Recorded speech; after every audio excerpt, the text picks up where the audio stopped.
today, we are going to learn about hand and digital replantation. Let's start by defining what is hand and digital replantation.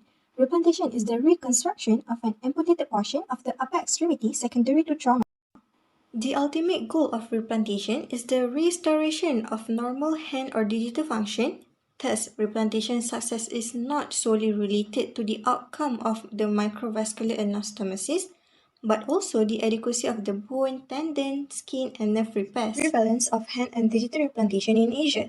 Since the first successful replantation of a severed right hand was reported back in 1963, surgeons in China have performed more than 3,735 replantation of limbs and digits with increasing improvement in the survival rate. Aetiology of hand and digital replantation that include sharp cut as from a knife or meat slicer, dull cut as from a saw or a dull edge such as fine blade, cut with a narrow segment of crush injury, avulsion as from a finger or a hand caught in an ankle rope or horse reins, cut and avulsion as from a machine that causes partial amputation and subsequent reflexive withdrawal of the hand that completes the amputation, crush avulsion as from a machine such as rollers that crushes the limb then pulls the digits off. The clinical features of hand and digital replantation include poor range of motion, decreased finger motion, decreased hand dexterity, slow rate of muscle contraction, slow conduction velocity, increased muscle antagonist co-activation, and low recovery of sensitivity in the replanted part. Next, we will look into pathophysiology. The pathophysiology of hand and digital replantation is traumatic amputation. The first one is avulsion. The nerve usually will tear from proximal stump and the vessels will tear from the distal amputated portion. The second one is blunt dissection. This dissection will separate tissues with blunt objects, such as closed scissor tips or finger. The third one is sharp dissection. Sharp dissection is a separation of tissues by using a sharp edge of knife or scalpel. And the last one is crush injuries. This type of injury will have severe damage to the muscles, nerve, skin, bone, and other organs. Moving on to the management of hand and digital replantation. For conservative management, firstly is rehabilitation. Occupational therapists have an important role in establishing a rehabilitation program in providing hand therapy in order to restore the patient's physical limitation prior to the surgery and also increase the quality of life of the patient in daily life and work life. Therapy with limited motion is used to prevent the joints from becoming stiff, to keep the muscles moving, and also to minimize the formation of scar tissue. Next is bracing and splinting. Braces are used from the beginning to protect the newly repaired tendons and to allow the patient to move the replanted part. For splint, the patient's hand is typically placed in a temporary volar resting plaster splint in the intrinsic plus position. There is an early protective motion program which is a two-part EPM program which is EPM1 and EPM2.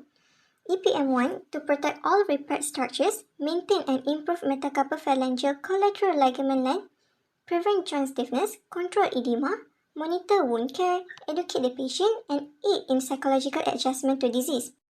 EPM2 to protect all repair structures and maintain intrinsic muscle function, prevent proximal interphalangeal joint stiffness, minimize tendon adhesion, provide differential gliding of tissues, and improve tendon tensile strength. Strengthening exercises for pinch and grip strength begin at 8 weeks post-operatively depending on the progress of the patient.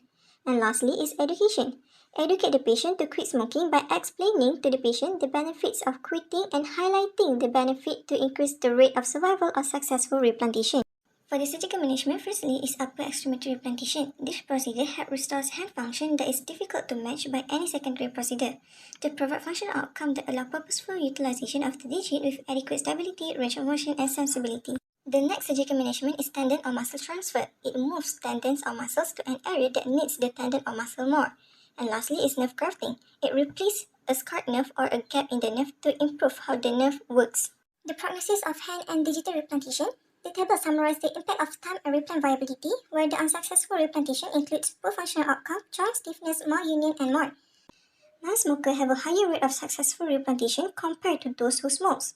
Patients with 3 or more comorbidities have lower rate of successful replantation. Adult has a higher successful replantation rate. The injury in flexors zone 1 and 3 tend to be better than those in zone 2. Dilated injury or clean cut injury of finger was easier to replant than the crush and avulsion injury. Use of patient advisor in the rehabilitation period help improve functional recovery and quality of life. The complications include myonecrosis, which is due to Clostridium bacterial infection. Stiffness causes the replanted digit to have only 50% of total motion. Injury at the no man's land area resulted in poor range of motion of the digit. Prolonged ischemia had a significant influence on the following functional outcomes. Cold intolerance, which is icy cold feeling that can progress to pain. Now, we are going to look at the impairment and functional limitation according to the International Classification of Functioning Disability and Health, known more commonly as ICF. This is the overview of the ICF for hand and digital replantation. For impairment of body structure and function, the replanted hand and digits will have poor range of motion of hand and fingers, decreased finger motion, decreased hand dexterity, slow rate of muscle contraction, slow conduction velocity, increased muscle antagonist coactivation, low recovery of sensitivity in the replanted part, poor sensation, and cold intolerance.